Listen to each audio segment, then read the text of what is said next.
Welcome to the WWE Podcast, the most passionate and authentic wrestling analysis on the web. We've got you covered with every Raw, SmackDown, and NXT show, giving you a no bullshit opinion. We know you love wrestling. We do too. So let's get this show underway. And that's the bottom line. What?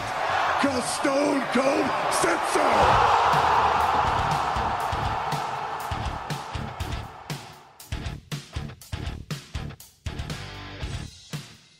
Hey guys, what's going on? And welcome to another edition of WWE Rivalries on the WWE Podcast.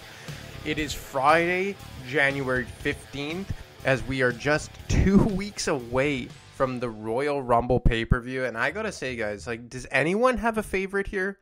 I mean, I'm kind of leaning towards a Bray Wyatt Fiend return and him winning the Royal Rumble.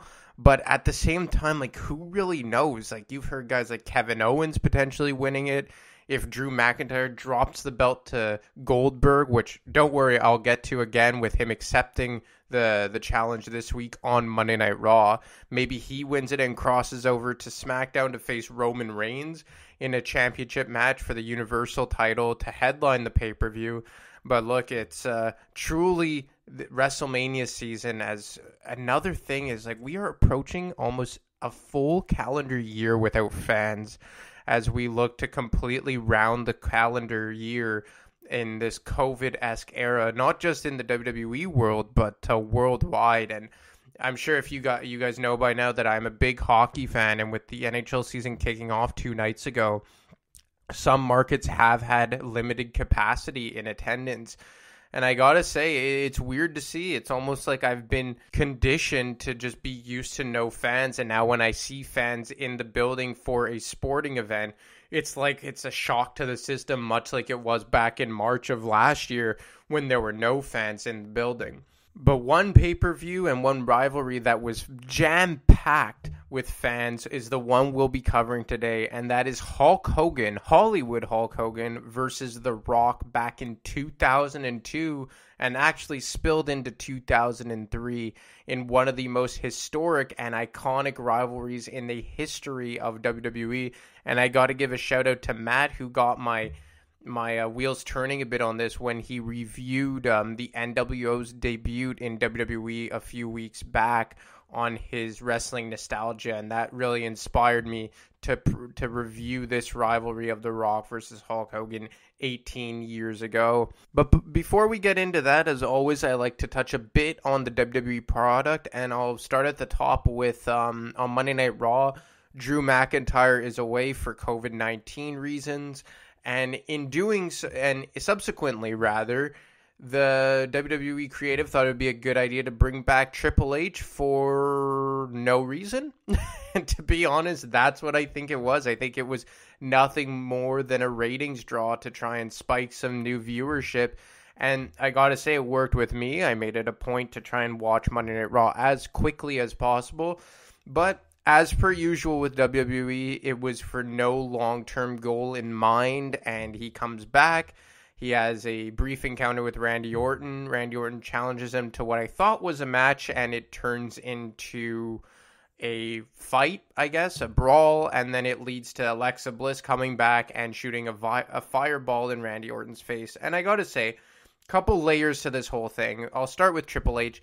I love seeing Triple H. I love seeing what he does when he comes to the ring. I think he's still one of the best promos in WWE. Obviously, a legacy star at this point in time. But there's something about Triple H that has kind of been irking me for a while. And that's the fact that he has 3 or 4 gimmicks in WWE. And sometimes it feels like he gets lost in his own gimmicks. And we saw that on Monday Night Raw, as he showed up, and I believe he was wearing a suit to open Monday Night Raw, and he's about to cut a promo, and that was his very corporate-esque WWE official type of character, and I guess that kind of blends in with the NXT Godfather type of role. And then by the end of the show, he comes out in his jeans and leather jacket, and he's back to the motorcycle type DX version of Triple H. And we even see that with his theme songs. Like, he's the only guy who has 2 regular theme songs in WWE, depending on what character he's going to portray that very night. Or sometimes he'll portray more than one character in a night. And, you know, he comes out with the King of Kings, which has, I guess at this point, become his authority figure, WWE official type of character theme song. And then when he's about to be, you know, the game and fight, he has the game theme song. But even beyond that, you know, you have the Evolution type of character that he portrays whenever they do a reunion, which is almost like a blown up version of Ric Flair's gimmick. And then, like I said, you have the Triple H gimmick, which kind of bleeds in with the Degeneration X type of persona. And then you have the WWE official one that kind of borders on the NXT Godfather gimmick. So I guess you kind of have 3. The WWE official one, you have the Evolution one, and the game/DX one. But even at that, you could say that he has up to 5 because DX and the NXT personas could kind of be 2 of their own. And for whatever reason, I just find he kind of gets mixed up with it, and you don't really know what to expect of him. You don't know what he's going to do because of him constantly, you know, wearing so many different hats in WWE. And we even kind of saw that 2.5 years ago with the Evolution reunion on SmackDown, the 1000th episode of SmackDown, where you had the Evolution reunion, and he comes out in a leather jacket. And like I previously mentioned, the entire gimmick of Evolution was the wheeling, dealing, styling, profiling, where the entire Evolution gimmick and characters were a blown-up version that stemmed from the Nature Boy Ric Flair's gimmick. And Triple H walks out there in a leather jacket like he's his persona from 2002, or he's like in Degeneration X, and the rest of the Evolution members are in, you know, suits and nice jackets and sunglasses. So I feel like when Triple H comes back now, I almost kind of get not annoyed because I still like seeing him. He's my top 5 of favorite wrestlers of all time and a surefire Hall of Famer. But at the same time, it kind of gets it for me. It loses credibility a bit when he switches hats so many times, depending on what kind of, you know, storyline he's in, as opposed to, let's say, The Rock, who's always the same thing, or Stone Cold Steve Austin, who's always the same thing. But he comes out, has the promo with Randy Orton, hits Randy Orton after indirectly accepting the challenge, after Randy Orton says the typical, you know, you left your balls with Stephanie McMahon. And then they have a fight to close out Raw. And then it turns out that he's just a diversion to lead to a returning Alexa Bliss, who shoots a fireball in Randy Orton's face. And like I've said before, WWE loses me when they get into the hokey, you know, magic type of stuff, the supernatural type of storylines. And that's exactly what this was. You know, Alexa Bliss shooting a fireball into the face of Randy Orton is as hocus pocus as it can get. And I gotta say, I love Alexa Bliss. I love The Fiend. Obviously, Randy Orton is arguably doing the best work of his career, at least in 10 years. But they're starting to lose me a bit with this type of creative and this type of storytelling, because as soon as I see stuff like this that all started at the TLC pay-per-view when they lit The Fiend on fire, Randy Orton that is, I start to lose interest very quick, because I watch wrestling for realistic storytelling, to live vicariously through the characters. I don't watch it for a science fiction theater type of presentation, and that's where they're going big time with The Fiend and subsequently Randy Orton and Alexa Bliss, as they are integral parts of the storyline right now. So, look, I still hope that The Fiend returns. I still love Bray Wyatt and The Fiend, but I'm really quickly starting to lose interest because of the hocus pocus type of things that are going on right now.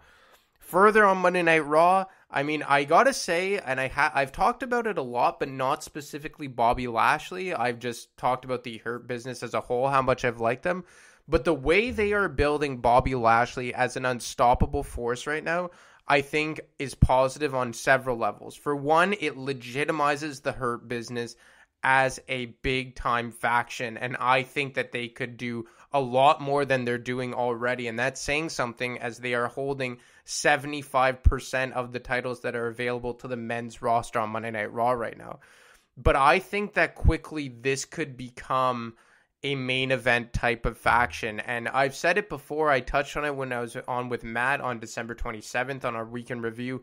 But if they could somehow, maybe at next year's draft or Superstar Shakeup, however WWE wants to advertise it as now, if they could somehow get the Hurt Business over to SmackDown, and obviously that would entail with them losing the championships or Bobby Lashley taking the United States Championship over to SmackDown if he still has it in 10 months' time, I think them kind of being the lackeys to a Roman Reigns would do wonders.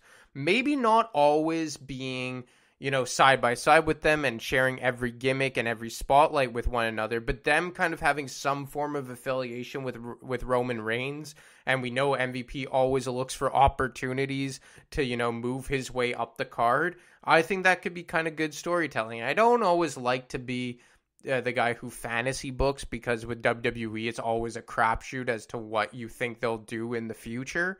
But I could really see that being a way, rather, for the Hurt Business moving their way up the card. And another thing, I love what they've done for the United States Championship, because I think for a long time, the United States Championship and the Intercontinental Championship, for that matter, as mid-card championships, were really lost in the sauce. But them booking Bobby Lashley as a big-time competitor, an unstoppable force right now in the Raw upper mid-card, and I think he's right under that main event scene, and he could compete there if they wanted to, has done worlds for that United States Championship. I don't even remember the last time Bobby Lashley lost a one-on-one match, and he's beating some bigger name guys.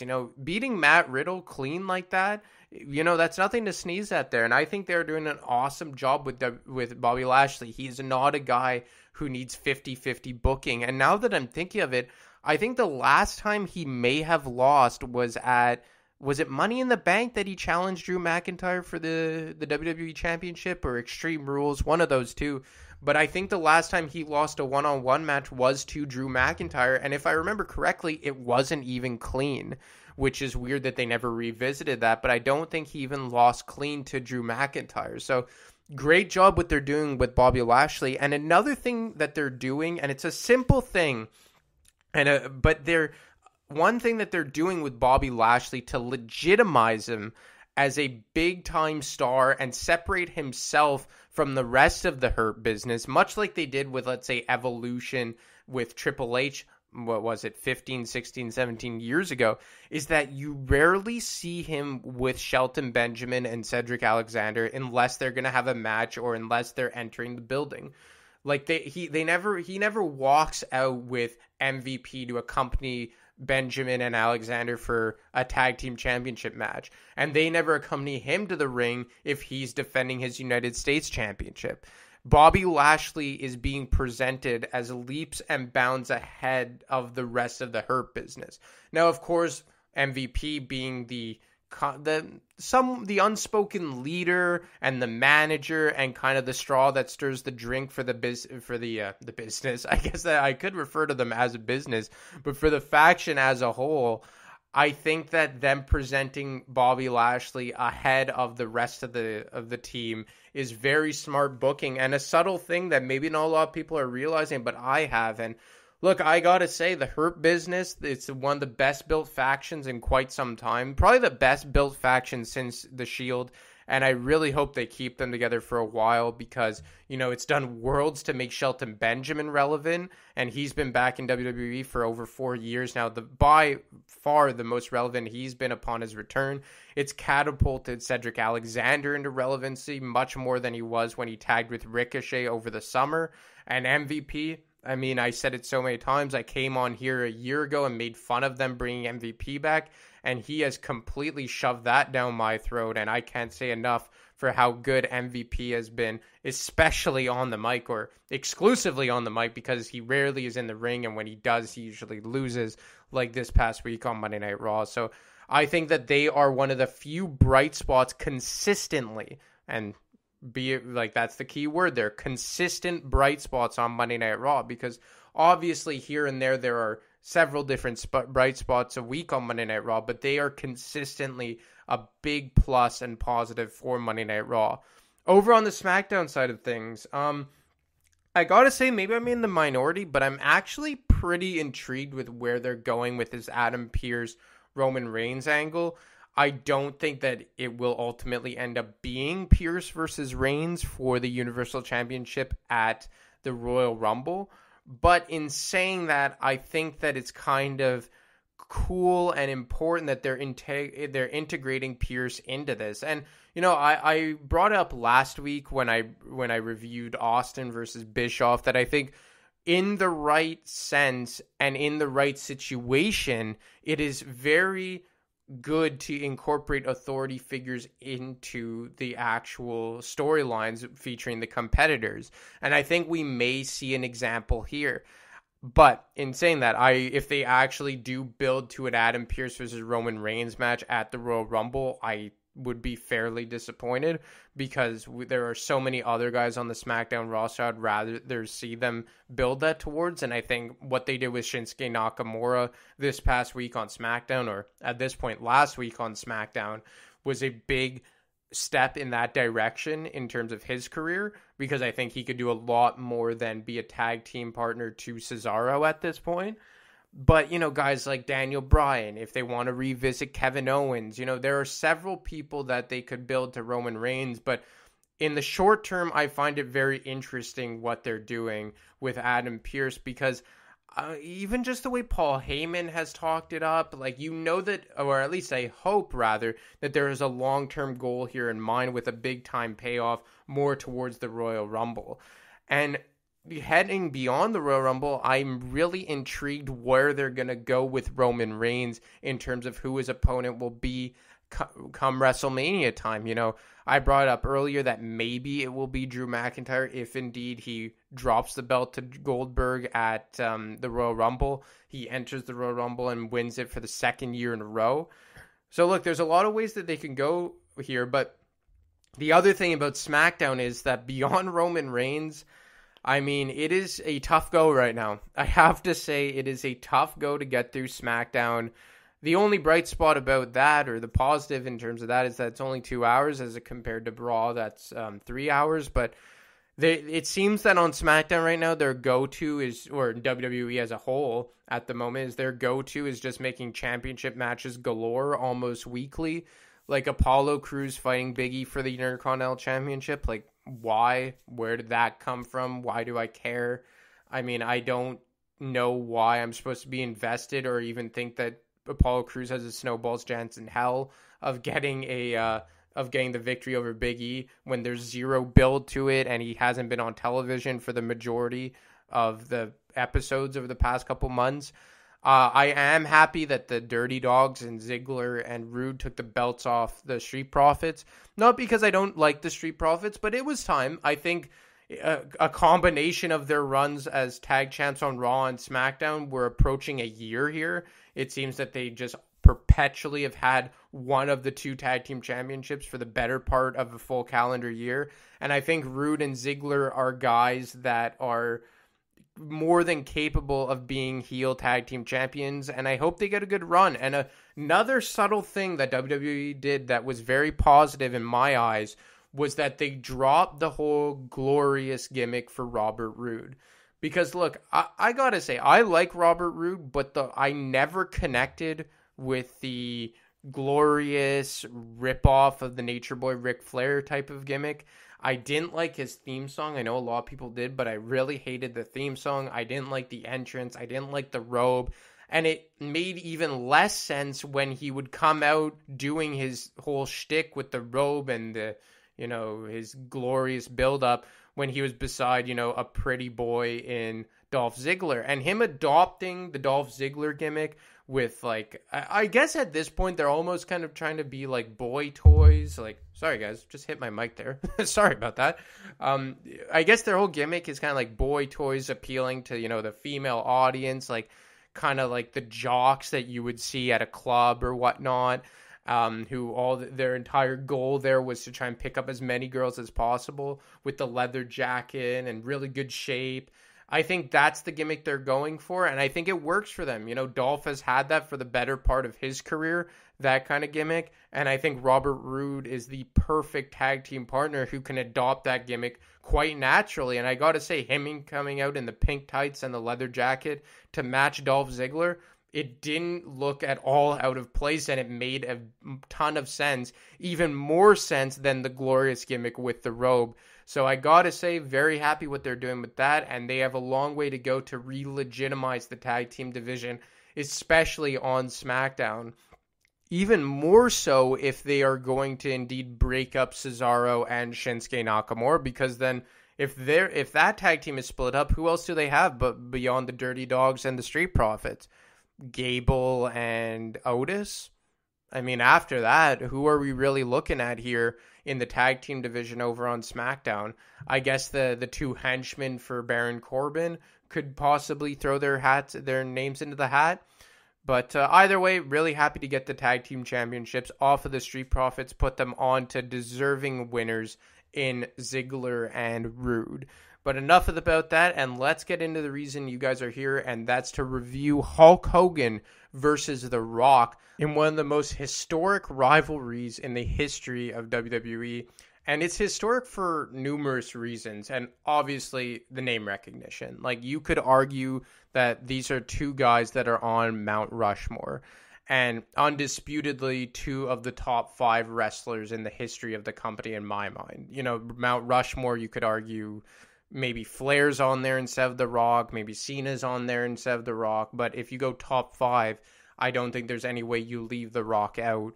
And then along with Stone Cold Steve Austin, Hulk Hogan, The Undertaker, and in my mind, John Cena, but I'm sure everyone would have their opinion maybe on Ric Flair as well. But even more so than that, it was because this closed the book on the Attitude Era, because 2002 was a big year of transition for WWE in several ways. I think the number one thing is that they switched from WWF to WWE, and I think that followed almost immediately after WrestleMania 18, which is where these two clashed for the first time. Secondly, this was in a lot of ways the final kick at the can for The Rock and Stone Cold Steve Austin and even Hulk Hogan as full-time competitors in the company. And then, you had the inaugural brand split of Raw and SmackDown. There was the introduction of the World Heavyweight Championship in the fall of 2003 as the WWE Championship became exclusive to SmackDown. 2 tag team championships. The Cruiserweight Championship got debuted. The United States Championship was brought back. So a lot of things changed the landscape of WWE during this time. And this was almost like the first image you get of this transitional period in a way that it was the 2 generations clashing. And it all started when the NWO came back at the No Way Out pay-per-view right before WrestleMania in February of 2002. And I won't review that because Matt did a great job of it when he brought up on Wrestling Nostalgia a few weeks back. But it wasn't until the following Monday Night Raw when Hulk Hogan came to the ring on his own. And he came to the ring to just an amazing reception from the crowd loving Hulk Hogan. But while he initially had a good reception to them, playing, the typical babyface role, and I don't even think he was playing a role now that I say it. I think he was just being himself and was truly touched by the reception that the WWE fans had given him after almost 10 years away from WWE. But quickly after, he readopted the Hollywood Hulk Hogan gimmick, the NWO heel persona, until The Rock confronted him for the very first time. Do you really think that it was the fans? Do you actually think that it was the people that drove you out of the WWF? What he said. Is that what you think? That's exactly. It doesn't matter what you think! What? Wow! Now that is some serious disrespect right there, JR. Oh! The only thing that matters is you realize it was not the people that drove you out of the WWF. No. They loved you. They believed in you.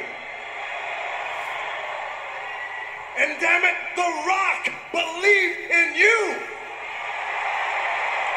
They should. But you know what happened? It was years after years after years. It was years after years of you eating the vitamins, saying the prayers, ripping your t-shirt off, running wild over everyone. What you gonna do when Hulkamania runs wild over you? He blazed the trails. Oh, The Rock will tell you. The Rock will tell you what the people did. After all that, the people ran. They ran all right. They ran right to the toilet, pulled their pants down, took one big hulk of crap every time you opened your mouth. What? Man, I can't believe what Rock is saying. Do you know what? The Rock will say this about you, Hollywood Hulk Hogan. You are, without a shadow of a doubt, a legend. You are, without a shadow of a doubt, an icon. Quite possibly the best ever. And seeing as you are back in the WWF because of Vince McMahon, The Rock has one thing to say. You talked about headlining, main eventing, WrestleMania after WrestleMania after WrestleMania. Well, Hulk Hogan, The Rock says, how do you feel about headlining one more WrestleMania with The Rock? Oh my God! The Rock has challenged Hogan! He's challenged Hogan for WrestleMania! Oh my gosh! So The Rock comes back, cuts his usual shtick on Hollywood Hulk Hogan. You know, it doesn't matter. And everything he says is true. And then he eventually challenges Hulk Hogan to a WrestleMania match.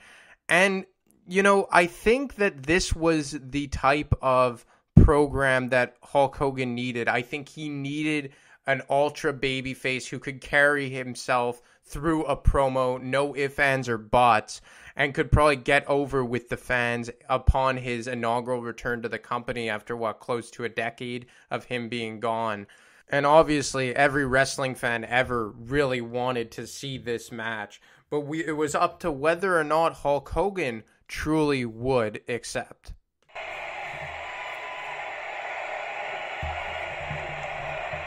Make up your damn mind and get out of the ring, will you? Shut up! Let's make up your mind! Don't pressure him!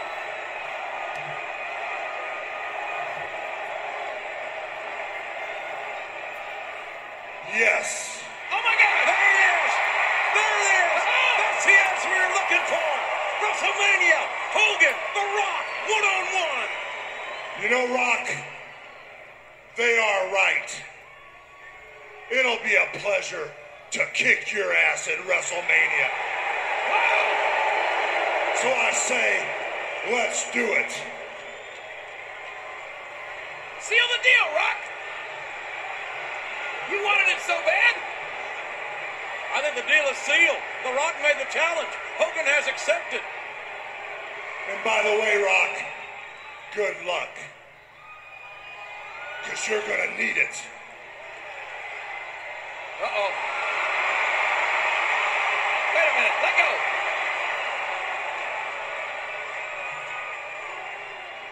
Not as much as you.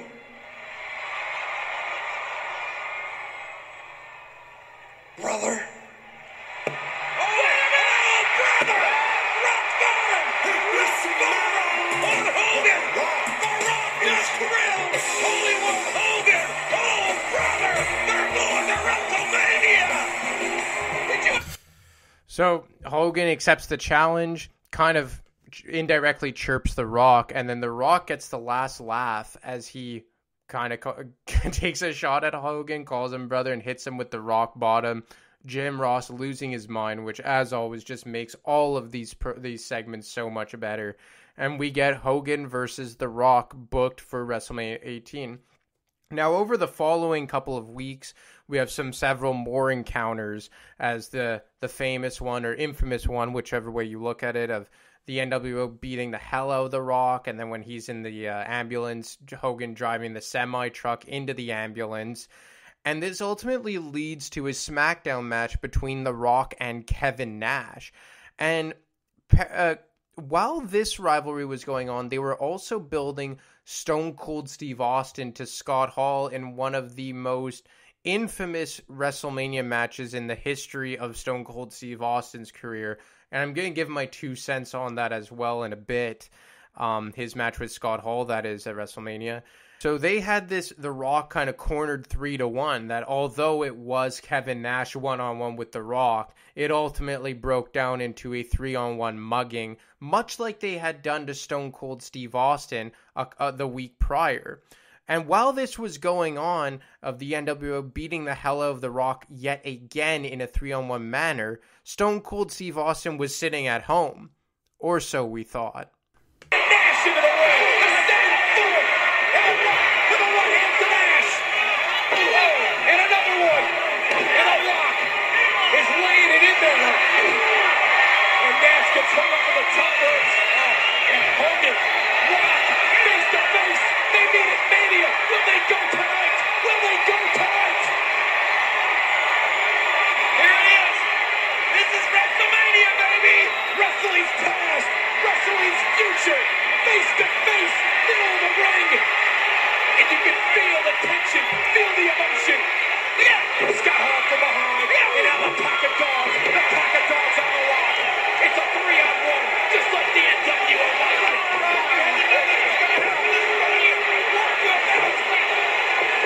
The referee's lost all control. The NWO. They want to cripple The Rock again. These are guys that drove a semi-truck into the ropes ambulance. Did you expect anything less? And now they're driving a right hand into the seats. Wait a minute! What? He's not supposed to be here! What? Stone Cold! Oh my God, the rattlesnake! The vicious rattlesnake! Here in Texas! Taking out the NWO! Look at that! He has a concussion! He suffered at the hands of the NWO Monday night! He's here for revenge! He walks home! That Texas rattlesnake walks home! He's got him! Yeah! Austin suffered stitches, a concussion, following a wrench to the head by Scott Hall on Raw Monday night. Look at the rattlesnake! He's not gonna stop! He wants the main Scott Hall! Look at that steel chair to Nash! Austin cleaning house! With the NWO and another shot! Oh, look at him! And a run knocking Nash over the top rope! The Rock and Austin. I can't believe the Rattlesnake. He's here. Stone Cold and The Rock have cleaned house. And that's not, now that I watch it over, I made a mistake. It was actually The Rock versus Scott Hall that ultimately broke down into 3-on-1 mugging and had Austin come back to make the save. But that wasn't a big clip in terms of building towards the program between The Rock and Hogan. Obviously, we got that stare down of Michael Cole saying, wrestling's past, wrestling's future.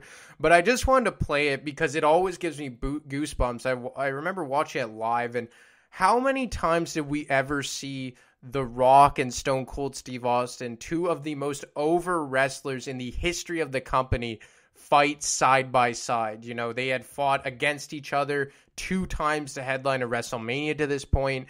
They were the respective leaders of WWF versus the Alliance during the Invasion angle, and they both kind of spearheaded that rivalry between the two groups. So look, I gotta say, it always does something for me to watch this clip over and see The Rock versus Stone Cold Steve Austin fight side by side. And it was a cool visual to see them beat the hell out of, the biggest heel faction in the history of the wrestling business. Hogan, Nash, Scott Hall. And it ended up leading to a 3-on-2 handicap match at the following Monday Night Raw, which the NWO would get the win. And it would be the lasting visual of Hulk Hogan beating The Rock, dropping him with the leg drop leading into WrestleMania. And a quick thought on what they did with Stone Cold Steve Austin versus Scott Hall at the same WrestleMania, as these two rivalries really paralleled one another. And, there's always been the discussion, Matt's brought it up more than a few times, of it should have been Stone Cold Steve Austin versus Hulk Hogan instead of The Rock. And in many ways, this is true. Like, for as good as The Rock was, he always played second fiddle to Stone Cold Steve Austin in terms of who the face was of the Attitude Era. And if Hulk Hogan was the face of the generation preceding that, it would only make sense that he would go toe-to-toe with Stone Cold Steve Austin. But obviously there are all, the reports of Austin not being in the right place at the time mentally or physically. And obviously it led to his departure from the company just 2 or 3 months following this. And obviously Jim Ross has talked about the respective styles of Austin and Hulk Hogan probably not matching. But I'll only speak to it from a pure storyline perspective. I don't think that it necessarily should have been Stone Cold Steve Austin versus Hogan in place of The Rock. But in saying that, Stone Cold Steve Austin deserved a better place in the card than what was ultimately a throwaway match versus Scott Hall. And to be honest, WrestleMania 18 as a whole was a pretty poor WrestleMania. And the last WrestleMania to take place in Canada, that is, it took place at the Sky Dome in Toronto, which is now known as the Rogers Centre. But aside from Rock and Hogan, which obviously blew the roof off the place, you had Austin versus Scott Hall, Kurt Angle versus Kane, The Undertaker versus Ric Flair in a no-holds-barred match. The Big Show wasn't even on the card. The main event that was Jericho versus Triple H for the Undisputed Championship, Rob Van Dam versus Regal for the Intercontinental Championship. The Hardcore title changed hands probably 5 or 6 or even 7 times throughout the whole show. You had a fatal 4-way match for the World Tag Team Championships of Billy and Chuck versus the Hardy Boys versus the Dudley Boys versus the APA. So look, it was a very underwhelming card, and a large part of that had to do with Stone Cold Steve Austin fighting Scott Hall. And maybe Scott Hall was a big competitor in WCW. Obviously, he had a really good run in WWE as Razor Ramon, but at this point, this was not the match to do. And I have said it before, I'll say it again, that the main event of this pay-per-view should have been Stone Cold Steve Austin versus Triple H for the WWE Undisputed Championship. And I know that Chris Jericho was getting a mega push as the inaugural Undisputed Champion, and he had done a hell of a job during the Invasion angle, kind of playing second fiddle to The Rock as the leaders of Team WWF. But this was just a bad booking decision by Vince McMahon and creative at the time. And, even for a guy like Kurt Angle, he was another guy who, in the absence of Triple H and with Stone Cold Steve Austin turning heel for the entirety of that Invasion angle, he was a guy who really came into his own and solidified himself as a main event competitor. And for him to just be in, yet again, another kind of throwaway match against Kane, it just made no sense here. And I think you could have had Austin versus Triple H for the championship and Kurt Angle versus Chris Jericho as kind of like that undercard match along with The Rock and Hollywood Hulk Hogan. But, Hogan versus The Rock was just in a stratosphere of its own, so I don't even like to put it in the same, group as the other matches. But yeah, it was Austin going up against Scott Hall instead of being in the championship match was just a very bad decision, and probably one of the many decisions that led to his departure in June of 2002 in the infamous walkout. Wow, easy enough for me to say.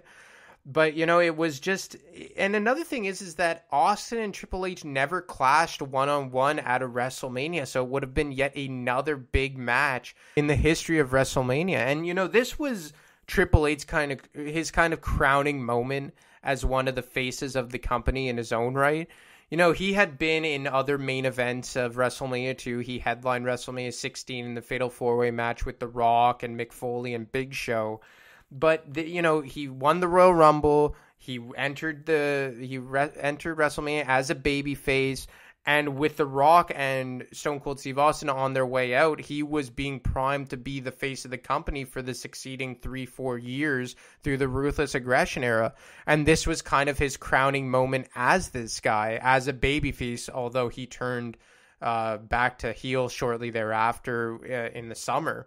But I think him doing it and getting the win over a guy like Stone Cold Steve Austin would have been much more substantial than with all due respect, Chris Jericho. And this is no slight on Chris Jericho. I love him. I think he's one of the most underrated wrestlers in the history of the business. But he still pales in comparison to Stone Cold Steve Austin. And that's a lot of wrestlers pale in comparison to Stone Cold Steve Austin. And, who talks about that main event? I'm sure a lot of you guys completely forgot about Triple H versus Chris Jericho headlining a WrestleMania. Much more so the WrestleMania that featured Hulk Hogan versus The Rock, which you could argue should have been the match to close out the pay-per-view. So getting back on track here for The Rock versus Hulk Hogan, we all know what happened. Hogan came out to a chorus of cheers. The Rock came out to a chorus, an overwhelming boos that came from the Toronto crowd, my fellow Canadians. And The Rock ultimately, much to the dismay of the crowd, got the big win on Hulk Hogan. And Hulk Hogan almost immediately turned babyface following the match. He shakes hands with The Rock. And then the NWO come out, beat him down, and The Rock makes the save with Hogan and The Rock standing tall, high-fiving, posing with one another. The crowd going absolutely ballistic, and then walking up the ramp with one another. And it was very John Cena Rock-esque, which took place about 11 years later at WrestleMania 2013 as The Rock passed the torch to John Cena. Well, this was Hulk Hogan passing the torch to The Rock.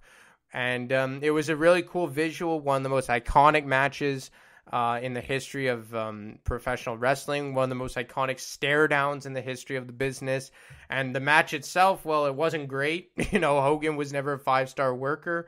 The Rock oversold like he always did, but it was about the build, it was about the visual, it was about the crowd reaction. And I don't think I've ever heard a louder crowd just for the stare down that these two had in the middle of the ring. In the following couple months, The Rock went away for a bit. I remember they had some tag matches against the NWO in the succeeding couple of weeks. I think they even tagged with Edge one week. They tagged with Kane another. But they kind of, put this whole storyline to bed after The Rock went away to further his movie career. Hogan, I think, won the tag team championships with Edge for a brief stint.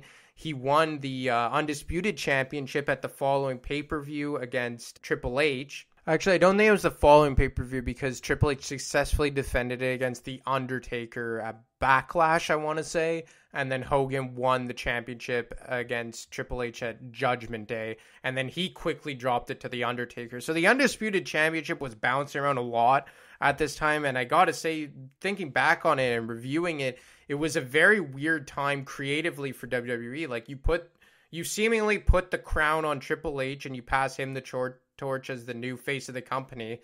And then he drops it to Hogan less than 2 months later. Then Hogan drops it to The Undertaker. Then a returning Rock wins it from The Undertaker in a triple threat match at Vengeance in the summer in a triple threat match featuring Kurt Angle as well. And then The Rock eventually drops it to Brock Lesnar at SummerSlam. And he officially, I think, got the crown as the new face of the company. And as certainly the face of SmackDown, as he takes the WWE Championship exclusively to SmackDown in the fall of 2002, and The Rock goes away yet again, this time for a longer period of time off to Hollywood. And, I said earlier in the show how it was kind of a transition period and a weird time creatively for WWE, and that is very evident in how many times the Undisputed Championship changed from WrestleMania to SummerSlam. So you had Triple H win it at Mania, then you had Hogan win it, Taker win it, Rock win it, and then Lesnar win it. That's 5 world champions in a span of, 4 or 5 months from Mania all the way to SummerSlam. And usually you have the guy who won at Mania last all the way until SummerSlam, if not longer. And look at Drew, aside from a 2-week span where Randy Orton won it and then abruptly dropped on Monday Night Raw, Drew has been the sole WWE champion for the better part of 10 months here since WrestleMania. So yeah, very weird time in WWE. And you may think, well, that's the end of the rivalry. But, oh no. They revisit this rivalry at the beginning of 2003 And at this point, Hulk Hogan was an exclusive member to the SmackDown brand. And this is right around the time when Vince McMahon and him were starting their rivalry.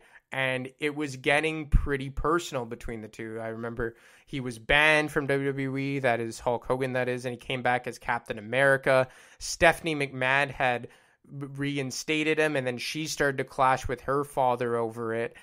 And this ultimately led to a returning Rock being booked by Vince McMahon himself to face off against Hulk Hogan at the No Way Out pay-per-view in Montreal in early 2003.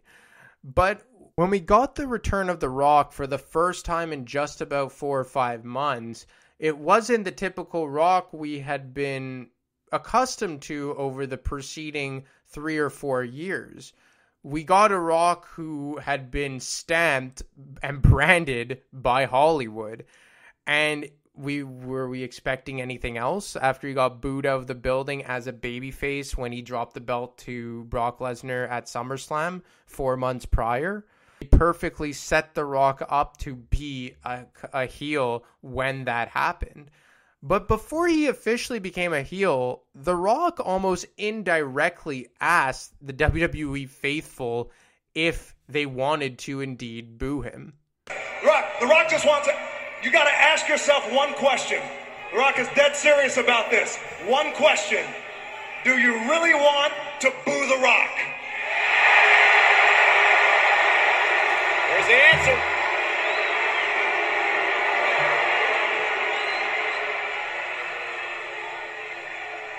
Do you understand the line we're going to cross? Do you understand where we're all going to go if you boo The Rock? Do you understand?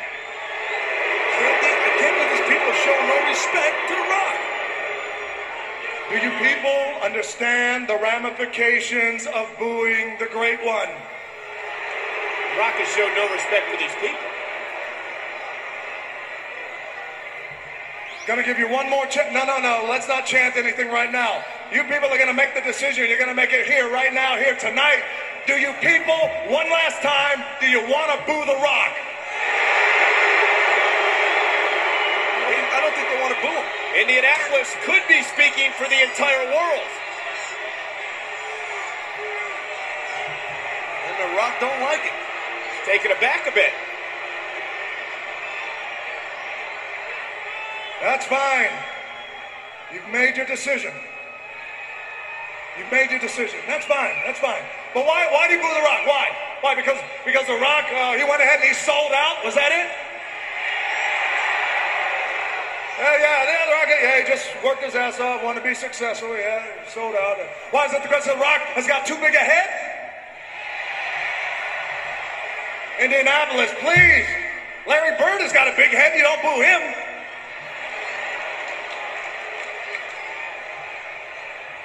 Since you've made your decision, no problem. Understand this, you have no idea. And The Rock means no idea. So I'm going to stop it there for a second. And first off, could anyone else pretty much walk to the ring and ask the crowd if he should turn heel or not? I don't think any other wrestler or performer or character, however you want to phrase it, in the history of the business could literally walk to the ring and in not so many words say, should I turn heel? And at this point, the crowd was begging for it. They were begging for The Rock to turn heel. He had shaved his head, added a new tattoo. He came out with leather pants and a leather vest. Like, he was just playing for lack of better terms, the Hollywood douche so well that, it was tailor-made for the fans. And look, The Rock's character had grown stale a bit. They had booed him out of the building as a babyface the year prior in Toronto against Hulk Hogan. They had booed him out of the building against Brock Lesnar at SummerSlam, and they knew, they weren't stupid. They saw that over 2001 and 2002 that The Rock was slowly but surely dipping his toe into Hollywood. And that was becoming more and more apparent. And, you know, again, obviously the internet wasn't around, but him taking 3-4 months off at a time, 3-4 months off at a time. And then most recently, he was off for, I think, 5 months, or I'm not good with math, but for however long it took, it is from August to February or late January.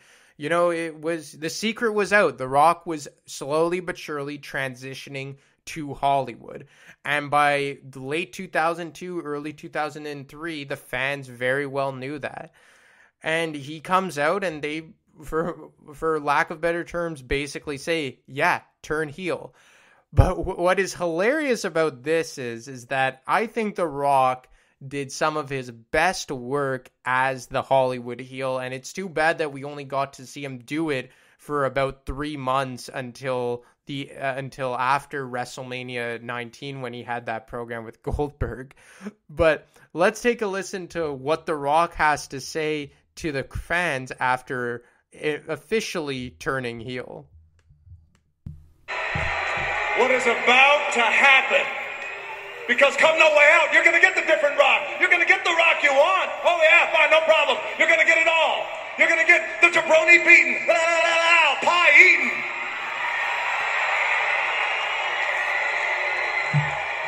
Trail blazing, eyebrow raising.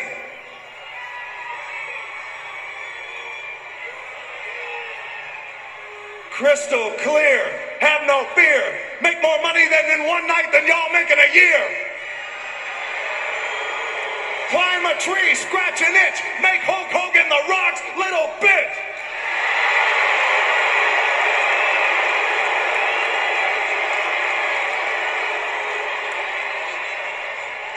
People's champ, The Rock.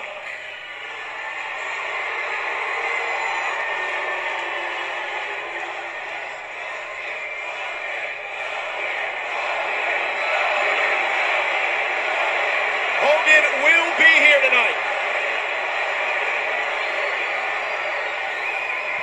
Okay, yeah, it can't be Hogan Rocky. It comes out Rogan. That can't happen. Can't understand this. Now, speaking of Hogan, yeah, The Rock can stand out here, Hulk Hogan, and run his mouth all night about how he's just gonna whip that ass this Sunday at No Way Out. The Rock can do that. But hey, that's enough. But The Rock's not. He's not gonna do that. You know why? Because The Rock is a man. He's a man and a half. Hulk Hogan's not here right now. Late as usual, no problem. But keep this in mind, Hogan. When you get here tonight, The Rock is gonna confront you face to face, eye to eye, like a man. And he's going to tell you exactly what he's going to do to you at No Way Out. If you smell what The Rock. Whoa, whoa, whoa, whoa, whoa, whoa, whoa, whoa, whoa, whoa, whoa. You people made up your mind. You made your decision. Sing along with The Rock is over. Oh, it's over. No, I know it. I'm sorry, baby, but it's over. Forget it. Out the window. Out the window. What do you, let The Rock go? Oh, what? You come out, you boo The Rock for 10 minutes, and all of a sudden, at the end, oh, yeah, if you smell, yeah. No. That ain't happening. No. What are you, a bunch of sheep? Have some self-respect, for Christ's sakes. The Rock, and only The Rock, says this. Oh my god, that is just great. That is grade A content by The Rock. I was chuckling to myself while watching that. I would argue this is the best version of The Rock. And it was just, and I know I let this clip go a bit too long, and I do that sometimes, and I'm sorry guys, but I wouldn't have been doing it justice by making a bold claim that this was his best version of himself if I didn't let you hear that entire clip. And this was, he basically turned heel a week before the pay-per-view because, again, his Hollywood schedule didn't allow him to come back in time and to do a full, methodical heel turn. He just did it on a dime, and it was so organic because he was playing off of real life events. He was going to Hollywood. He was becoming a leading man. The crowd was booing him because of that. He was playing off real life events. So it was one of the most organic heel turns in the history of the company. But although he really did turn heel here, and they could have left it as such. He really cemented himself as a heel when he confronted Hogan later that night. And if you didn't think The Rock was heel after this promo, he was definitely heel once he confronted Hulk Hogan. And he comes out, says that Hogan should apologize to The Rock, that he's been talking trash about him. And then The Rock, kind of fake turns babyface and then spits water into Hogan's face, and then just solidifying The Rock as a full-blown heel at this point, leading into the No Way Out pay-per-view in February of 2003. And this was a stacked card, guys. This was one of the more stacked cards, non-WrestleMania or non-SummerSlam, non-Rumble cards in, I guess at this point it's not recent memory, but an all-around big stacked card for a non-Big Four pay-per-view. You had this match, you had a returning Stone Cold Steve Austin versus Eric Bischoff, you had Scott Steiner challenging Triple H for the World Heavyweight Championship, you had Kurt Angle with Team Angle behind him of Charlie Haas and Shelton Benjamin versus Brock Lesnar and Chris Benoit in a 3-on-2 handicap match. You had Undertaker versus Big Show, Chris Jericho beat Jeff Hardy, Rey Mysterio versus Jamie Noble. Just a big time card here for a non-Big Four pay-per-view. And it was closing out the show was The Rock versus Hulk Hogan. And this was in Montreal, and to my dismay, I was not able to go. I had school the next day. I think I was only 8 or 9 years old at the time. And I was so upset, but I had to watch it from home because by the time I left the arena, got home, it probably would have been 1 o'clock in the morning. But my best friend's older brother and dad actually went to this pay-per-view, and this certainly was not the pay-per-view to miss. You saw the likes of The Undertaker, The Rock, Stone Cold Steve Austin, Triple H, Hulk Hogan, all in one show. And, I've been to a ton of wrestling events since, but I still to date have never seen The Rock or Stone Cold Steve Austin live. And this was the last time I believe either of them came to the Bell Center in Montreal. And I will forever kick myself and blame my parents for not bringing me to the Bell Center for this pay-per-view. Because, man, oh man, this was one heck of a card. And closing out the show was The Rock versus Hulk Hogan. And like I said, guys, this was basically a segue into Vince McMahon versus Hulk Hogan. This was kind of like a step along the way into building that rivalry towards their match at WrestleMania 19. So while this was The Rock versus Hulk Hogan and was a big part of their rivalry and the historic rematch of their big-time collision at WrestleMania 18, in a way, this was more of Hogan versus McMahon, with The Rock kind of just being Vince's tool in the whole charade. And leading into this match, I think that we saw the full new version of The Rock with his entrance to the ring, because for the better part of 3 or 4 years at this point, we were used to "if you smell," and sorry guys, sorry for that horrible replication of The Rock's intro and signature phrase, but that's what we always heard when he came to the ring. But for the first time in about 5 years, we heard a different sound when it was time for The Rock to make his way into the arena.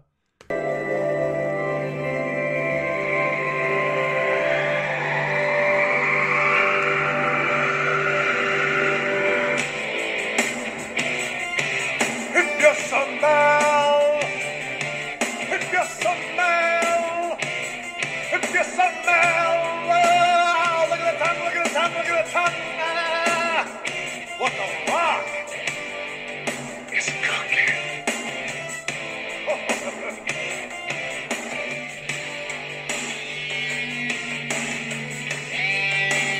So a completely new theme song for The Rock and a different type of entrance that we had seen for almost half a decade for one of the biggest baby faces of this generation, right behind Stone Cold Steve Austin.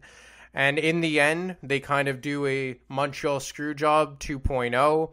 The Rock gets the victory with the help of a crooked referee, a Montreal native, Sylvain Grenier, who went on to form the faction of La Resistance with Rob Conway, Rene Dupree, and it was all with the help and the thought process of Vince McMahon behind the scenes, and it ultimately led to the no-holds-barred match between Hogan and McMahon at the WrestleMania the month following.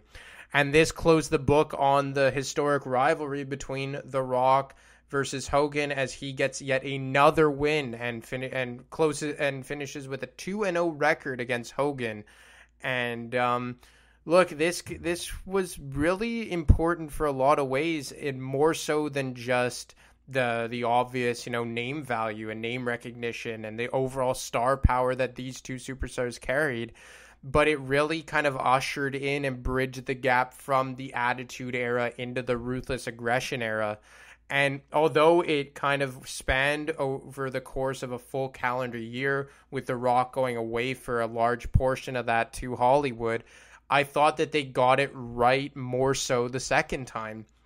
Because as we saw the first time, the fans wanted to cheer Hogan. They wanted the red, white, and yellow Hogan that we got in the second iteration of this rivalry. They wanted that type of classic Hogan. They didn't want to boo Hogan. They didn't want Hollywood Hogan. They didn't want the NWO Hogan. They wanted the classic guy that they knew and loved from 15, 20 years prior. And then they wanted to boo The Rock, who they knew was on his way out to Hollywood, who had been somewhat stale for the preceding couple of years.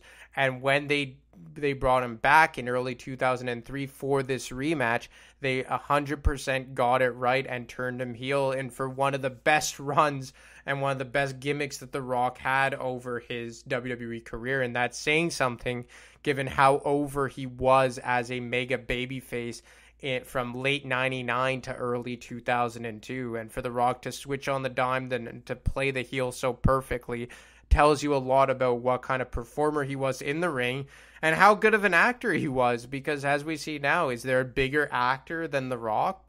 I would argue no. Over the last 5, 6, 7 years, The Rock has just completely taken over Hollywood in several different ways, whether it be movies or fitness or reality shows, the Titan games. No matter how you want to cut it, The Rock has, as he said so many times in WWE, he's done it all.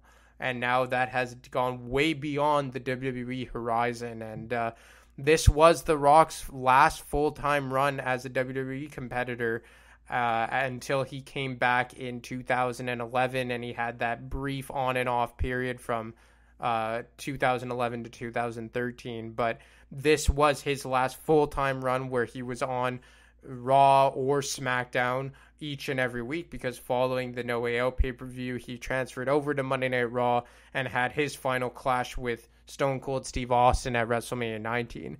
And even for Hogan, I believe that when he beat Vince McMahon at the WrestleMania 19, that was the end of his last full-time run with the company that spanned from early 2002 until this time in 2003. So for all intents and purposes, these guys really faced off in their respective final runs as full-time competitors with the company, aside from the Rock's feud with Austin and Hogan's feud with McMahon, to completely close the book on their runs. And, I guess The Rock also had that clash with Goldberg at Backlash 2003 on his way out the door. So I guess The Rock did two big rivalries following this, and Hogan did one, but in large part, these were the lasting images of their respective full-time runs with the company. So look, guys, I hope you enjoyed this week's episode of SmackDown. I realize I was kind of all over the place at times because, I touched on WrestleMania cards and Hogan's other rivalries and The Rock's other rivalries, but this was just a rivalry that had so many layers and spanned over such a long period of time and had two such substantial stars that it's hard to always just stay on track. And like we do so often with wrestling, it's really easy to go a bit of everywhere and touch on a bunch of different things. And I hope you guys liked it. I hope you guys liked some audio. I know I played a lot of it in this episode specifically, but I think I wouldn't have been doing it justice if I wouldn't have let you guys hear for yourselves the kind of work that The Rock did over this rivalry, and Hogan for that matter, and the reception he got. So look, guys, I hope you enjoyed it. Be sure to get me on Twitter at ADamarco25. You can get Matt on Twitter at wrestling_audio, or as always, email him at realwwepodcast@gmail.com. I hope you guys stay safe, and I'll talk to you next week.